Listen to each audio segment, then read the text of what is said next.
In 1913, golf's first superstar went up against a green 20-year-old amateur. It was the birth of modern golf. Harry Vardone and Francis Ouimet. Anybody know those two names? Any of you golfers in here know these two names? Oh, I got a thumbs up from Roy in the back.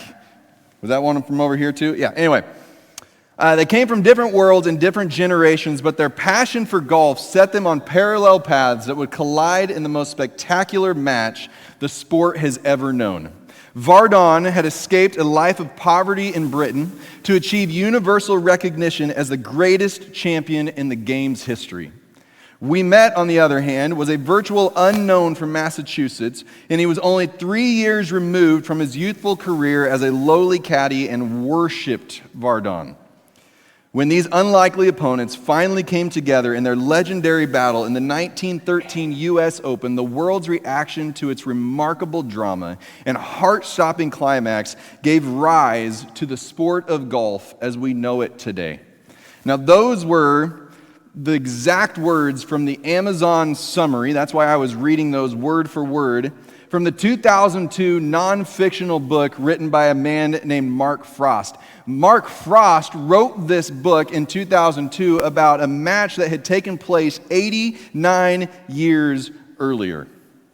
And in 2005, for those of us who aren't big on reading and don't care about golf, Shia LaBeouf or Buff or Bof or however, nobody knows how to say his last name unless they actually know him personally, played the role of Ouimet in the movie based on the book that was based on the match. And they called it the greatest game ever played. It was a game that transformed golf. Church, we are, I believe, drawn to the greatest things in life. We're drawn to the greatest people. We are drawn to the greatest things that we can see. We have award shows for the greatest athletes and the greatest musicians and the best actors. We track box office receipts and song and album sales back when you actually sold albums and you didn't just stream a random song here and there. We have the greatest pieces of art and athletes' jerseys that sell for millions and millions of dollars. I believe Kobe Bryant's debut jersey just sold for $7 million a couple of weeks ago. And we fangirl or we fanboy over meeting people who are at the tops of their fields. You know, just like last week, I mentioned that we were at a conference up in Dayton, Ohio, and Rick came back and he shared a little bit about it, and you could see, even amongst, maybe not the students so much, but amongst us grown-ups that were in the room, the excitement over getting to meet J. Warner Wallace. Or Courtney was just telling me about, you guys went to a concert last night, Emmylou, you got to take your picture with one of the people who were up on the platform, and the excitement that we experience in those moments when we meet those people at the top, when we meet those people who are considered the greatest.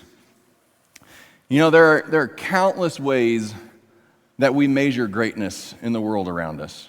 I mentioned several of them right there. But ultimately, I think it comes down to one thing. And we can call it by different names. We can call it impact. We can call it influence. But I would say that greatness is measured by the transformation that it brings. Greatness is measured by what it does to the world around it. You know, the greatest athletes that we see, they're remembered when they're an athlete that transformed the games that come after them. The game of basketball was not the same when Michael Jordan was done as it was when he began. And for better or for worse, depending on your era of living, the game is not the same as LeBron James nears the end of his career as it was at the beginning of his career. You take art. And art is not the same after a great artist comes along, a Leonardo or a Michelangelo come along and they transform the way that we look at art. Greatness is measured by the transformation that it brings around, that it brings into our lives. Now, you likely won't spend as much time talking about a great sermon as you will a great piece of art, if you're into art, or a great book, or a great movie, or a great game. But there's a lot of ways that a message, that a sermon, can be memorable also. We ask questions like, was it entertaining? Did the speaker keep my attention as they went through? Did I have an opportunity to laugh? Did he or she know when to drop a joke? Did he or she know how to use their voice to invoke emotions and all the feels inside of me? Did I cry as the sermon went on? But to truly be great, a message, a sermon, a teaching, whatever we want to call it, it has to bring about transformation in our lives. Otherwise, it was just another moment that we lived in, and it didn't truly change anything within us. Each week, my prayer, my desire as we come into this place is not that I would just transfer more information into your heads so that you can know more things, but each and every week, my desire and my prayer as we head up to this moment together is that this would be a moment where there is some transformational value that is spread among all of us. It may not even be that it was a word that I said or the tone that I said it in or a joke that I dropped or whatever, but that at some point later on in the week or even a month from now, there is a moment where there is a truth that has soaked into your life and you may not even remember that you heard it here. I don't care if you remember that you heard it here, but that it is a moment that transforms your life and your thinking. But no matter how memorable or how transformational any message that you've ever heard up on this platform, whether it be from me or from a guest speaker, or no matter how transformational a message you may have heard Billy Graham give, or Craig Rochelle, or any fill-in-the-blank pastor that you can think of that you've heard, none of them, myself included, have come close to the transformational value, the individual and the global impact of a sermon that was delivered 2,000 years ago. That even today, a message that was given 2,000 years ago still holds more transformational value than anything you're going to hear in our relevant words that we like to use in 2025. And amazingly, this message was given by a non-published, politically incorrect, houseless, came-from-nowhere teacher who had no building to gather in, no microphone to amplify his voice or to occasionally give back feedback. He didn't have all the niceties, the air conditioning, the heat, whatever it is that we need. And as it grew to a close, you looked out and you realized that it was being given to a gathering of absolute misfits. 2,000 years ago, and it still has impact today. Among religious leaders of its day, it was labeled divisive, combative, it was labeled as heresy and blasphemy, and it was absolutely backwards. In the ranks of followers of the day, it was labeled as both confusing, but also incredibly welcoming. And today, we still talk about it, and we call this transformational message simply the Sermon on the Mount. I'm often asked the question, how do you come about, how do you come up with the topics that you're going to preach on? Like, why do you teach on those particular things? See, I believe that to understand why a sermon matters, it's important to understand why we give it. And to understand why the Sermon on the Mount matters, it's important to understand why he preached on those particular things.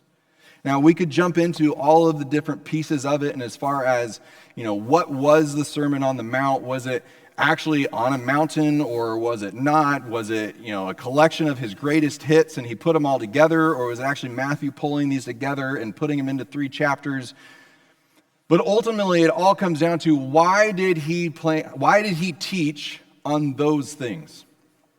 I'm asked the question, why do I teach on these things? How do I choose a topic? How do I go about putting them together? How do I decide what makes it into the message? And as Doug asked me so often in the first several years, like, how much of it didn't make it past the cutting room floor? Which I'll just tell you right now, there is a lot that is left on the cutting room floor. You might think I'm long-winded as it is. But if I actually put in everything that I thought initially that was supposed to be shared, church, we would be here for hours on end. We would take an intermission so that we could go eat, and then we would come back in here and we would jump right back in. Because this book is full of so much truth and hope and life, and there is no way that in 30 to 45 minutes that we can begin to scratch the surface. But while my process is my process, it's not the process of every other pastor out there. I do think that there are some universal pieces of how a message comes together that you'll hear on a Sunday morning that most pastors have this involved in it, and I believe that Jesus had in it too. And the first one of those, I'm just going to give you like a brief 30,000-foot view of what this looks like. The first thing that I do is I pray. And I know that sounds so simple and that sounds so vague, but church, that's exactly where I have to start. There have been moments where I was leading worship or I was preparing a message where I'm just sitting there and I am banging my head against a wall and I'm going, nothing is coming together. And all of a sudden there's like this moment where it's like, have you actually talked to me yet? Where the Spirit just says, hey, hello, you're supposed to be talking about me. And I have to remember, I haven't actually started with step one. I'm not proud to admit that, but it absolutely happens. I told you during the 40 days of prep, if you went through that with us, that on Tuesday mornings, I leave this building. And the staff knows that it's going to be pretty unlikely that you're going to hear anything from me for the entire morning, if not the entire day. Because that is a day where I follow the practice of Jesus and I withdraw. I get away. I go to the lonely place. Sometimes it's a library, sometimes it's a coffee shop, sometimes it's the middle of the woods, but I get away, and that is my time where I am. It's not the only time, don't get me wrong, but that is a time where I am invested in God. Where are you leading? And so it begins with prayer, but then I begin to ask the questions of when am I sharing this? You know, what are the biggest hurdles and temptations that are being faced in our world right now? What are the current events that are going on in our world in 2025 that are impacting people's faith? What encouragement do people need to hear today, right now? When am I giving this message? Or delivering this message, I should say. You know, there were some things that we talked about when I moved here in July of 2020 that we talked about specifically because of what was going on in 2020.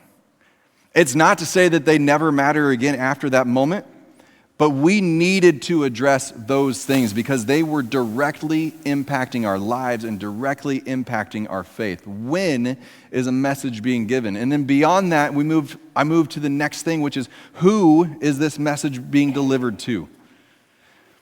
Because the reality is we all lived through 2020, but what somebody in Portland, Oregon was experiencing was very different than what somebody in southern Indiana was experiencing. What a Christ follower out there was enduring was very different than what a Christ follower in southern Indiana was enduring at that moment. The argument over whether or not to wear a mask was very different there than it was here. And ironically, both groups looked at each other and said, "You're a bunch of morons." And so we had to address that from what are we hearing here, not what are Portlanders hearing. Because, church, I wasn't speaking to Portlanders. I've had people get upset with me sometimes and be like, you really seem to kind of, hopefully not attack, but you seem to talk more about Republicans than you do about Democrats. And while I know that we have a lot of Democrats in southern Indiana, I also know that there are more Republicans in southern Indiana. And so the primary majority group that I'm speaking to is a red group of people. And I consider that when I begin to put this all together. I also ask the question, am I speaking primarily to a Jesus-resistant, a Jesus-friendly, or a Jesus-following group of people?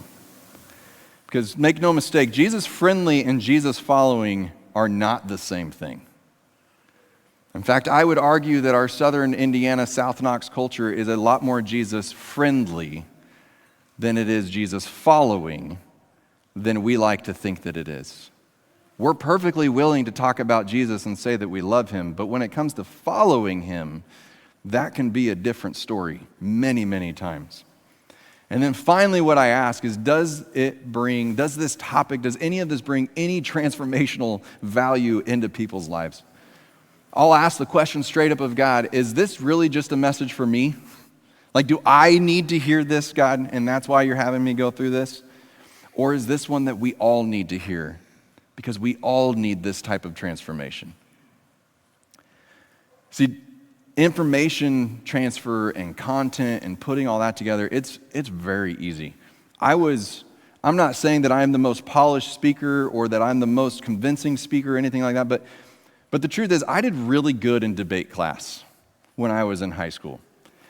I never did the work beforehand. I could just get up and argue. I could argue that you have your right shoe on your left foot, and sometimes I could win that argument, even when you know going into it that your right shoe is on your right foot. I can put that stuff together, but that's not what I want to do. Is it just content, or is it transformational?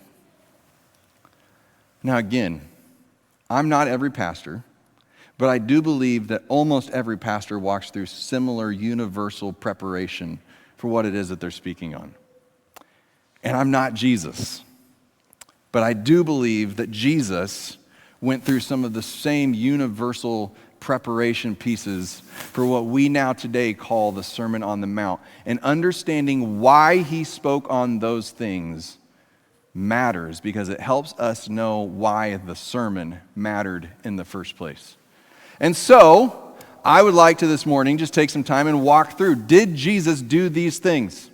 Did this help develop? Because I believe that as we look at it and we understand the answers to those same questions, it will help us understand why that sermon mattered 2,000 years ago and why it matters today. So first and foremost, did Jesus pray? Did Jesus go to the Father to say, Father, what is it that you want me to share about? Help me put this together. Help me understand these people. Well, according to Luke 5:16, Jesus often withdrew to lonely places and prayed. In Matthew 14:23, he fed 5,000 people, and then he went up on a mountain alone to pray. In Luke 6:12, Jesus spent the entire night in prayer. Imagine that, church. All night long praying. Not falling asleep, but praying. In Luke 22, before his death, burial, and resurrection, Jesus prayed to seek confirmation that this really was the only way. Church, we see consistently that Jesus would go away to a lonely place. He would be by himself. He would pray. He would be with the Father. And then he would come back, and that's when he would heal, and that's when he would teach. After he had been with the Father. And I think we can logically then conclude and put those two things together to say that it was through prayer that the things that Jesus did and the things that Jesus said were put together. Especially when he came back and immediately began to teach after. I'm convinced that it was in those lonely places that it was revealed to him, this is what you're going to go in and you're going to teach on. The time frame that Jesus gave his message matters immensely also. See, Jesus didn't preach this in 2025. He preached it in the first century. And he preached it at a time when Romans were occupying Israel. He preached it in a time period that was both completely different than ours and very much the same as ours at the same time. It was not an either or, it was a both and.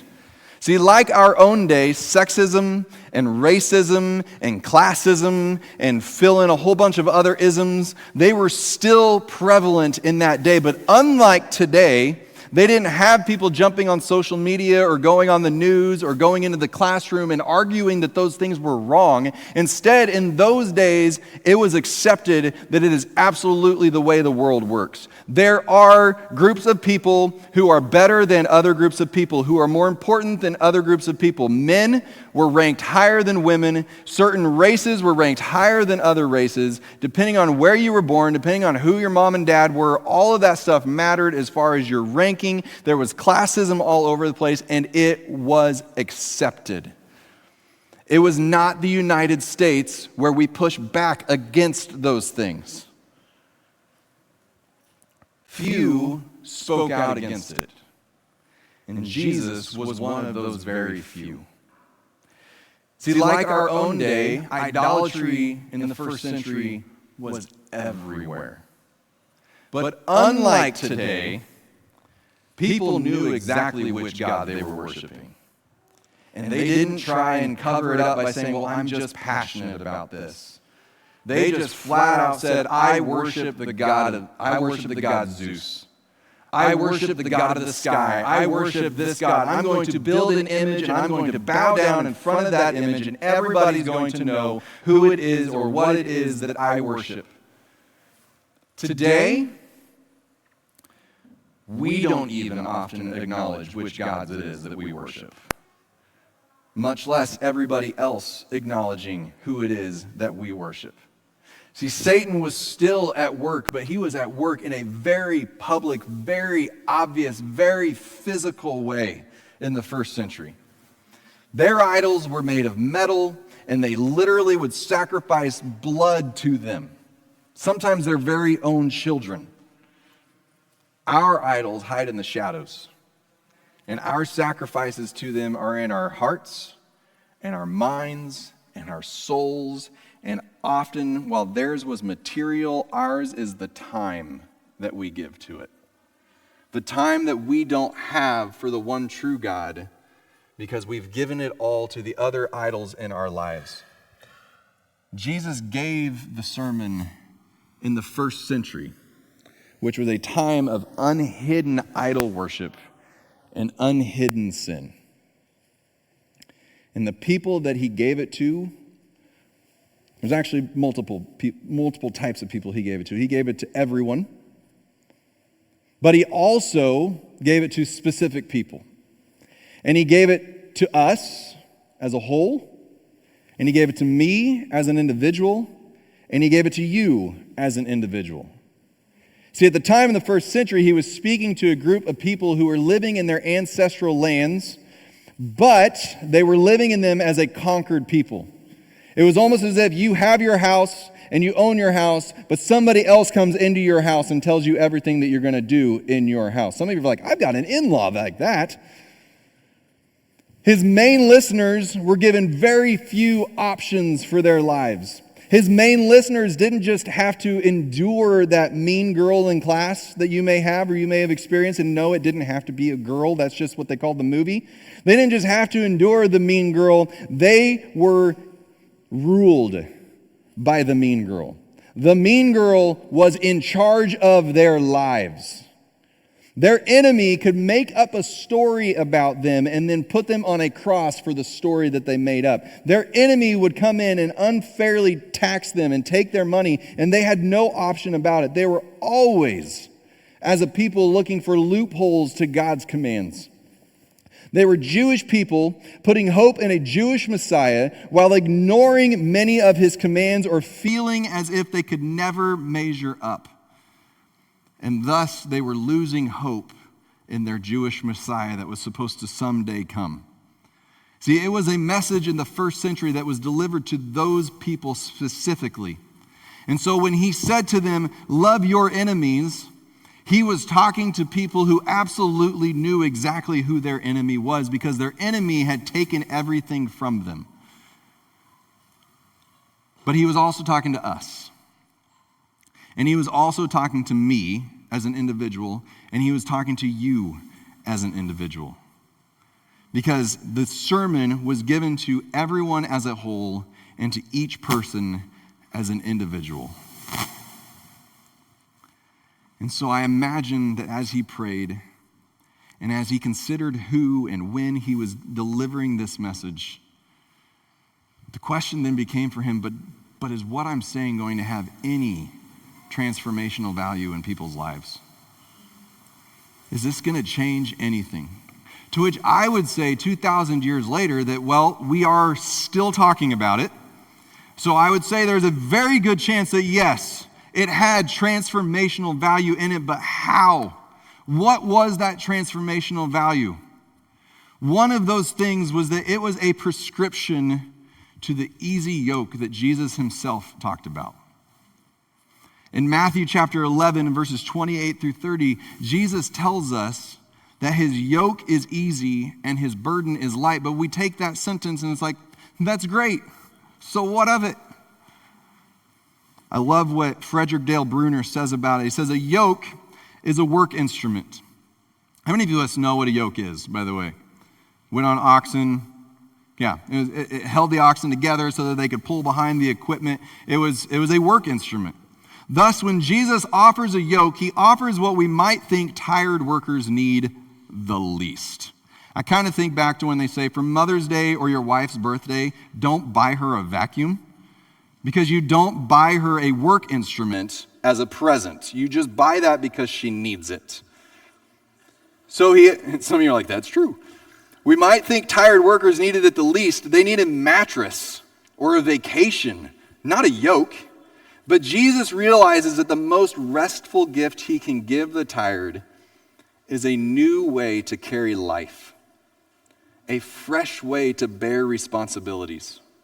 Realism sees that life is a succession of burdens. We cannot get away from them. Thus, instead of offering escape, Jesus offers equipment.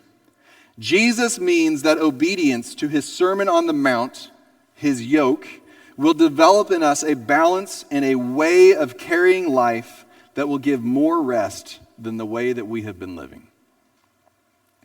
The Sermon on the Mount offered the prescription to the easy yoke. It was as if you went into the doctor and said, hey, I've got this problem, and the doctor says, here's the medication to get past it. Jesus said, you've got this problem. Your life doesn't feel restful. It doesn't feel peaceful. It doesn't feel joyful. It feels like it's full of burdens and anxiety. Here's the medicine so that you can have the life that it is that you're desiring. It was also, as Dr. Martin Luther King described it, it was a costly interruption in people's life. It transformed lives by interrupting lives. King said the great problem of life is how we handle the costly interruptions in it. See, as the Sermon on the Mount comes along, our grandest plans often find themselves interrupted. How many times myself have I put together, in my anger, put together a great argument or a great attack that is just going to bury the person who transgressed against me? And when I say bury, I mean bury them. But how many times has the prescription that Jesus gave, the interruption that he gave, interrupted that? And he said, hey, you can carry that around and you can do that, but that's going to put a heavier burden on your shoulders, not a lighter one. You think you're going to feel better by just lashing out at this person, but you're not. It won't make it better. Or how many times have I been tempted to call attention to my great faith or some great thing that I've done, only to have Jesus interrupt it with a reminder that I'm really just carrying around with me the burdens of everybody else's opinions about me. See, I want to make sure that you all think that I'm a good person, so I need to tell you how great my faith is, and that's a burden, people, when we care that much about what everybody thinks about us. Or how many times have I become anxious about this need or that need, only to be interrupted by the reminder of Jesus that he will provide everything that I need? See, his word, his Sermon on the Mount are costly interruptions to the plans that we are laying out and the things that we are thinking about and the life that we are living. And it was also transformational because it was a backwards way of living.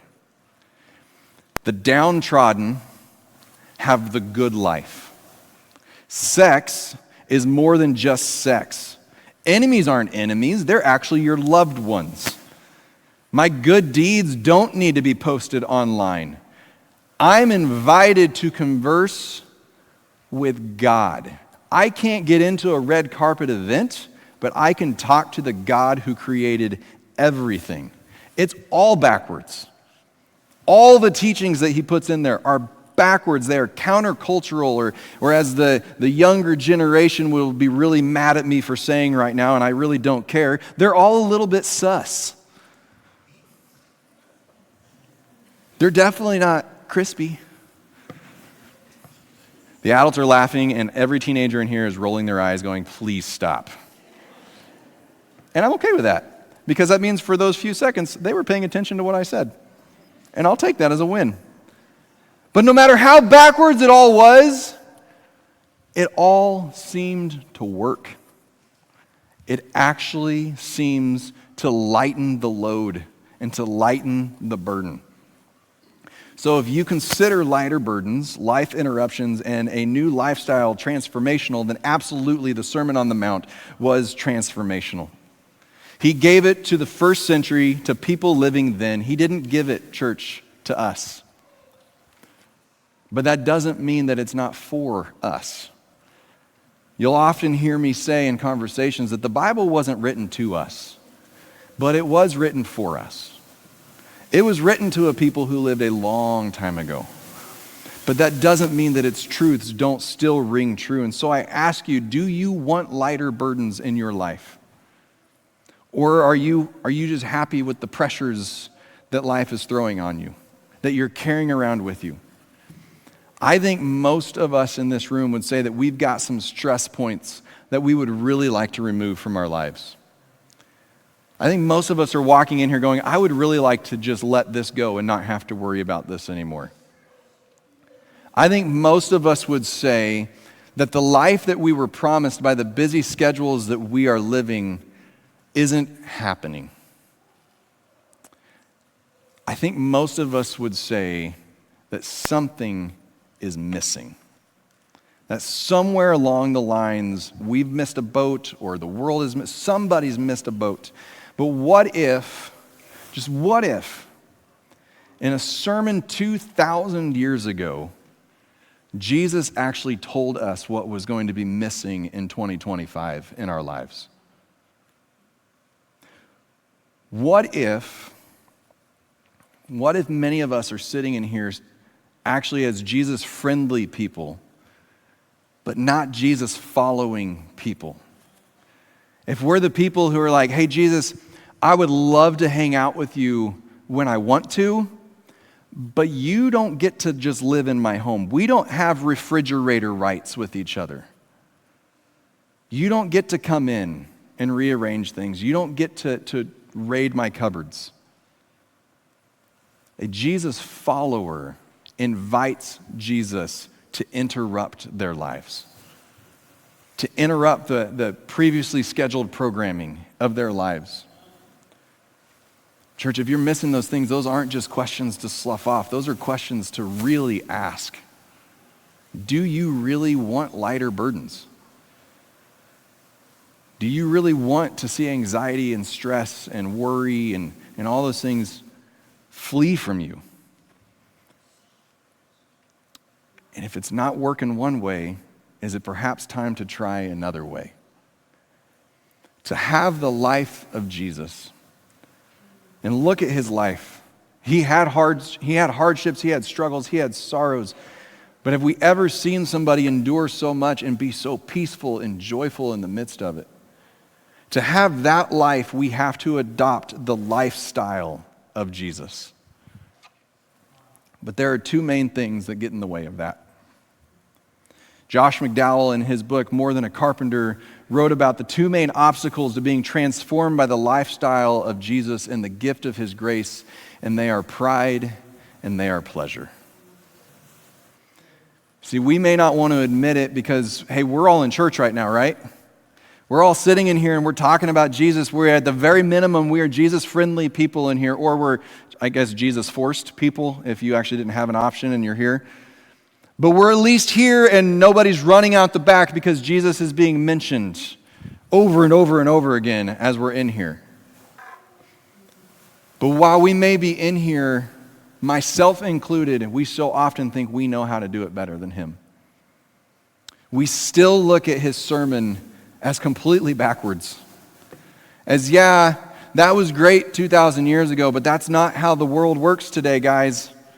That's unrealistic today, guys. Jesus, that was great in the first century, but you don't know what it's like to live in the 21st century. I know better than you, Jesus. Oh, we wouldn't say those words, but we would still live by them.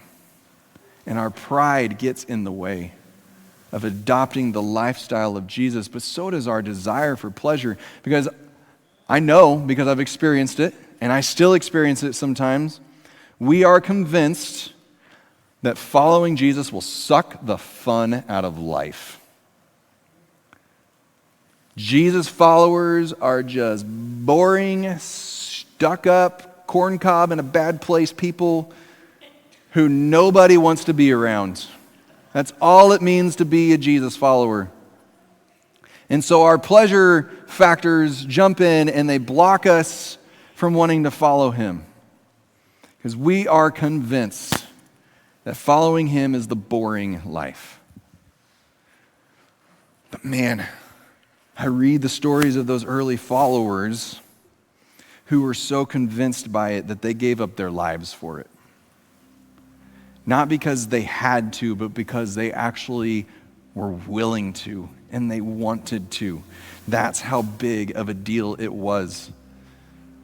Our pride and our pleasure block us from living the lifestyle, from being apprentices to Jesus. And the truth is that to get past our pride and our pleasure and to live his lifestyle, the transformation that we're looking for, it won't come simply because a sermon is preached. It won't come just because you come in here and you hear me speak about something. And for a moment you're convinced that it might be true. It will come because we are willing to answer yes to some very real questions. And here's a few of those that I ask you this morning, not as rhetorical questions, but as very real questions. Would you like to have lighter burdens on your shoulders?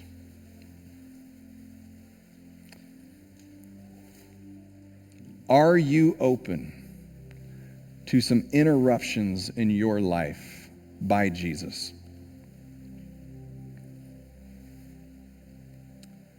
Are you willing to set aside your idea of pleasure for the possibility that his way is actually more enjoyable? And are you willing to consider the possibility that maybe he knows more than you do?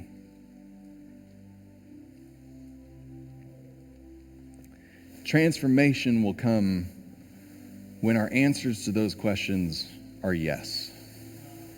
Transformation will come when we are willing to accept the backwards teachings of Jesus.